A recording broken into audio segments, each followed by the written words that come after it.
Hi, this is Maggie Fowle. I'm recording my mystery shopper vlog today for Business 351 Principles of Marketing. Today I decided to head to Target to buy a gift for my boyfriend and grab a few more things around the house, and overall I'll just be focusing on how the customer experience and marketing influenced my choices. So first I decided to head to Starbucks because honestly I was feeling pretty tired and I had a headache.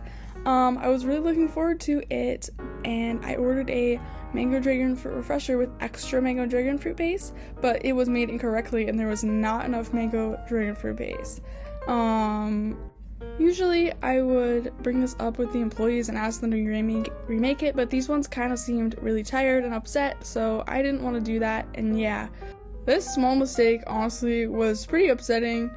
It kind of sets the tone for the shopping trip, and it kind of highlights how like a small service error like this, or like the attitude of the employees, can totally change a customer's perception of the business. So it was still good though.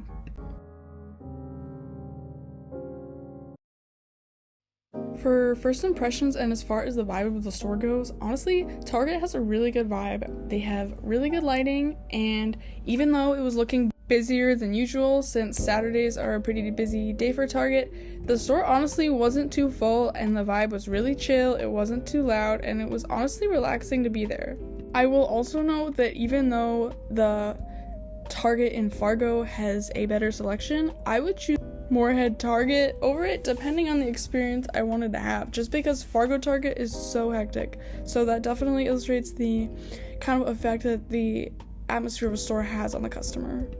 The first item I got were these organic plant-based Reese's. This is actually what I came to Target for. I got these for my boyfriend for his birthday. Honestly, they're pretty expensive, but he says they're better than the regular Reese's, so this has been repurchased many times, and I did not have to do a lot of information searching to get these.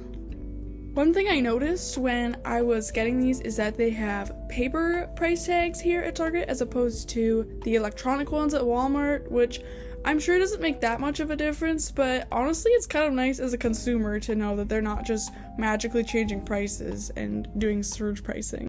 Also, these were really easy to find and the shelves were really organized, so that was great.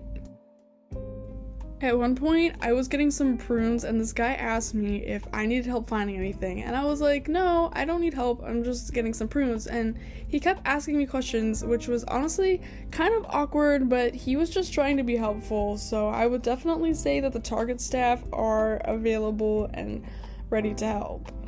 I also had a difficult time finding the prunes, but then I realized there was literally a sign that said dried fruit on it. So again, I would say that the organization of the store is really good, and I had a pretty easy time finding everything. The store layout is definitely very intuitive. Because I had the tasty drink, I definitely wanted to spend more time just walking around the store and looking at things. So overall, having Starbucks and Target and cup holders in the carts is just a really smart marketing idea, because going to Target goes from a utilitarian, cumbersome shopping trip to kind of like an exciting outing, so it's just a really good way to get people to buy things.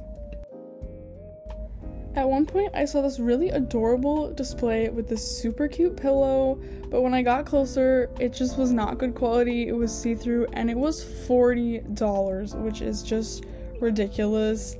As a college student who kind of is looking for quality at a middling price, at least, this is kind of crazy, and honestly, I feel like Target as a whole has just gone down in the quality in the last few years, which as a shopper does make me want to shop there a little less.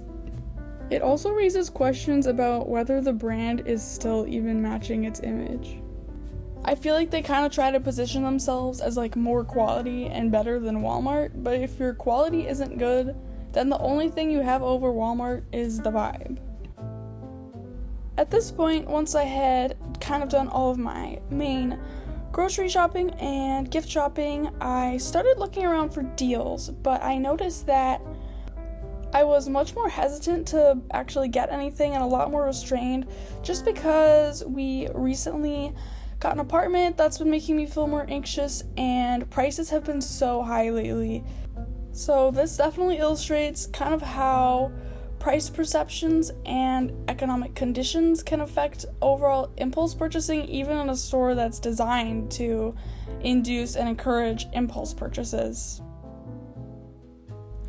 Once I finished all my shopping and kind of started getting tired after seeing all of the disappointing, not that exciting clearance markdowns, I headed to the checkout, which was pretty busy, but overall it didn't take that long.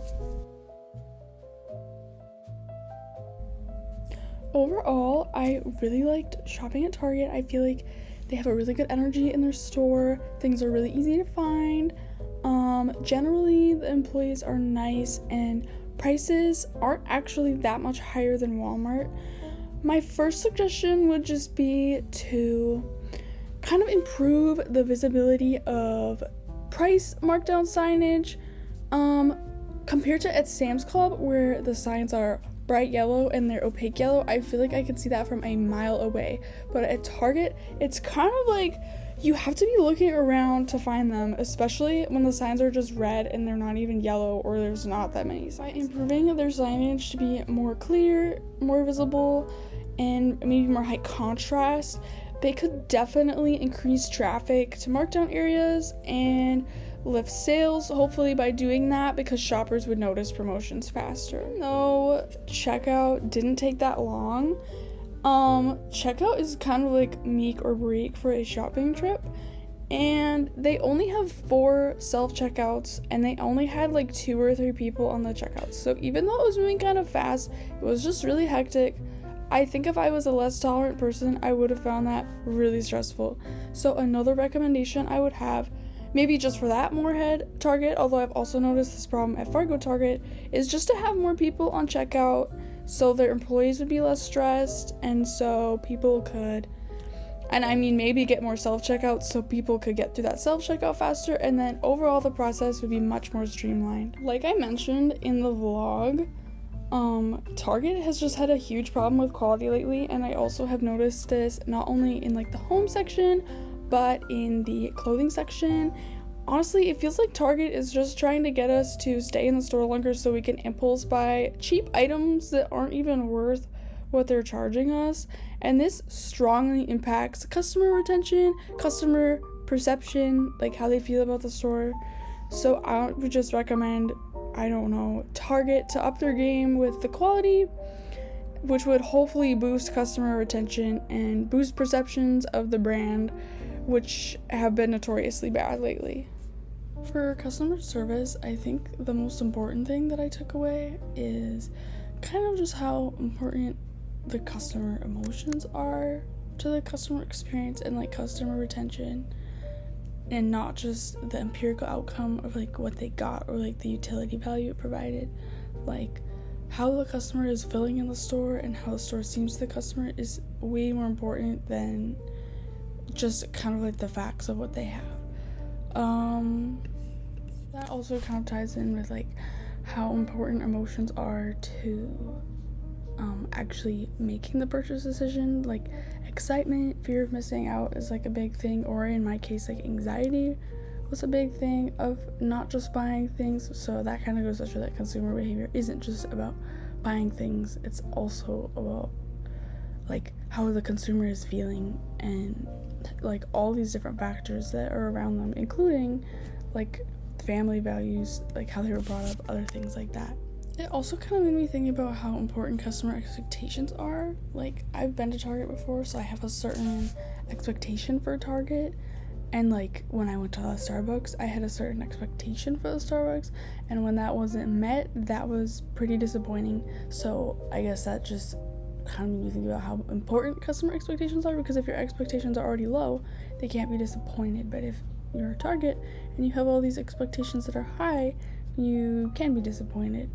So I guess as a brand, I would say it's of pretty high importance to make sure you're meeting those expectations on a consistent level, or else that would definitely hurt like consumer perception and brand loyalty.